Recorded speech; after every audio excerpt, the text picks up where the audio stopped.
couple blocks away from really one of the worst, most dangerous housing projects in Los Angeles. The day we showed up, the watch commander came over and said, "I can't believe you're shooting here. This is one of the most dangerous blocks in the city." And we said, "Well, nobody told us." When I bring the cast down, it's not like, oh, there's something going on. We're fucking going. The Metro train goes right by where we were shooting.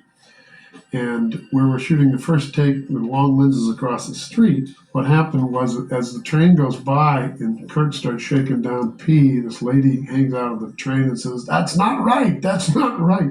So she thought it was real. You know, as with most neighborhoods, it's mostly filled with people who are hardworking or would be hardworking if there were jobs, who are decent, friendly people who try to help out, and there might be a bad element or two there, but it's just part of their struggle. And if you're there and you're hardworking and you respect them, they respect you. Parker? Ron said two things that stuck with me through the whole film. He said, "I want to go to the ugliest places in Los Angeles and make it look the best we possibly can." That's why we have professionals here. We didn't have a lot of money and we didn't have a lot of time. And that we should make that a strength of the movie, not a weakness. That actually worked in our favor. We could actually go out, find a real location, light it as realistically as we possibly could, make it feel gritty in the mean streets of LA. What are you doing? Calling the suspects. Why? Making sure they're up and about. You can't shoot a man in bed. Between the company and our movements, we need to tie up several streets around an area. And there's residential, there's commercial businesses, there's people that have a life, and you have to canvass half a mile perimeter of people to let them know what's going to go on those nights. We had built a really big crane system to hang a light over the house, which was a moonlight system. It had 80,000 watts of light in it, and it could actually light down streets in all directions. And beyond that, we also had another lighting element that was going to be introduced, and that was the helicopter. And there was no helicopter.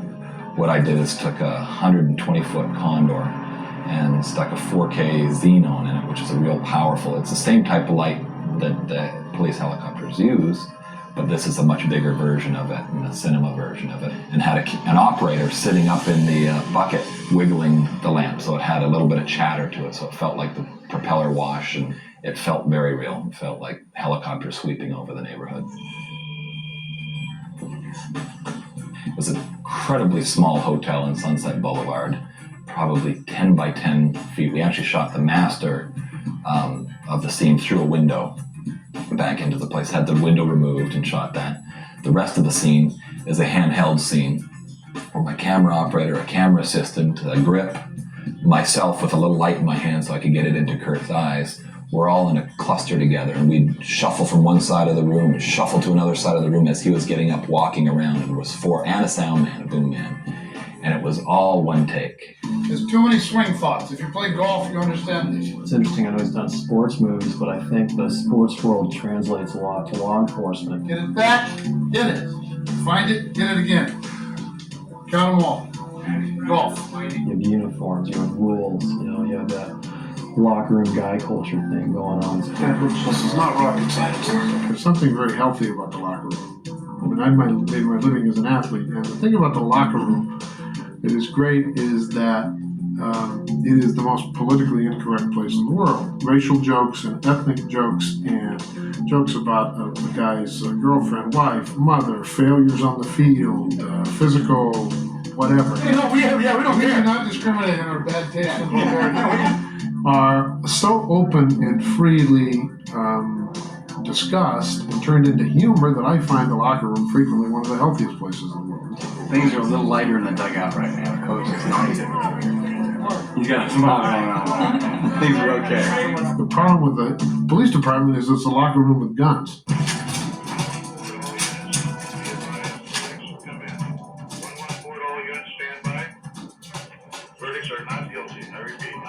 The script that I inherited had the Rodney King riots at the end, and what I did was move them up so that they're part of the story. Because the story doesn't really have anything to do with the Rodney King riots, but it actually has everything to do with it. If you're talking about corrupt LAPD and scandal, that's why the city's on fire.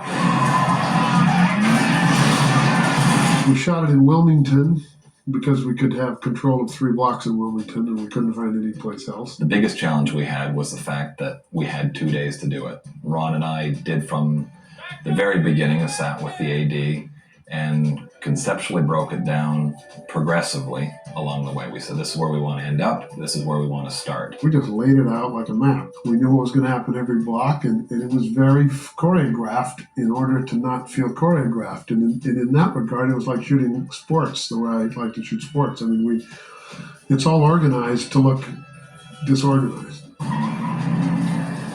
We used a lot of handheld footage to keep the chaos intense. We wanted people to be running all over the place. We wanted the chaos of the real event to be captured. Everything that was there, we shot. There was no waste whatsoever, and we marched through those streets, up that block with that car, with multiple cameras, section by section by section by section, like Sherman marching through Georgia. I mean, it was a military campaign, and it was planned out, planned out stunt by stunt, moment by moment, shot by shot, well in advance of ever doing it, because you couldn't really, you didn't have the luxury of making that stuff up as you went along. We'd studied all the footage we could of the riots and all the stills, and we literally, in some cases, recreated, the people carrying couches and the guy throwing a newspaper rack through a car. I mean, it's hard to invent that sort of lunacy and madness and rage. And the LA riots reminded me of any Latin American war. Anybody who was in Los Angeles at that time sees these sequences, they're shaken by them. These are the riots, and it feels that way. Kurt Russell did a lot of his own driving. He would be driving with big cameras attached. Watching Kurt the entire movie the riots were the least of it, really, but in terms of the physical demands of that on an actor to deliver a performance while in the midst of, okay, here comes the guy with a bumper, he's going to throw it, here comes, blow out that window and hit these marks and drive at high speed through smoke. It was amazing. It was amazing. All right, here we go. Hydraulic adjustment on the feet, sir. We had handheld in the back and all of that, but it was 2 long, full, I think very successful days of filmmaking. Never any doubt what I was going to be. I mean, I was a police explorer by the age of 9. The thing about a big scene like that, I mean, it's about a 3-page speech, is you've got a guy standing, 300 people watching. How do you make that dramatic? There's no movement, the gunshots are over, the car chases are over, there's no pursuit, there's nothing blowing up. It's just about the coming apart of a man and his attempt at truth-telling. Well, truth-telling can be dramatically about the most interesting thing there is. And I gotta tell you, I made a career out of going after the worst, most dangerous parasitic sons of bitches that walk this planet, and I was happier than the devil in hell because I'd fabricate evidence if I wanted to bring some asshole in, or I'd lie on reports, and I'd lie to investigators, and I'd sure as hell stretch the truth in court. David Ayer wrote a poem of a speech. I mean, just a beautiful, powerful, amazing transformational moment that Kurt did over and over and over again and never, ever was inauthentic in it. It helps when you're shooting a scene like that to have an actor of Kurt's power and conviction who could so embrace the character. What we need out there is Los Angeles. How are we going to achieve that? We said if we put a big green screen out beyond the cars, we'll be able to key in Los Angeles. We had documentary footage of the city on fire that I was planning to dissolve to, and I decided to just leave it at the melodrama, the high melodrama of a city in smoke. Look at that. The whole damn city's gonna burn. It's gonna get ugly before it gets better. How ugly do you think it's gonna get for me?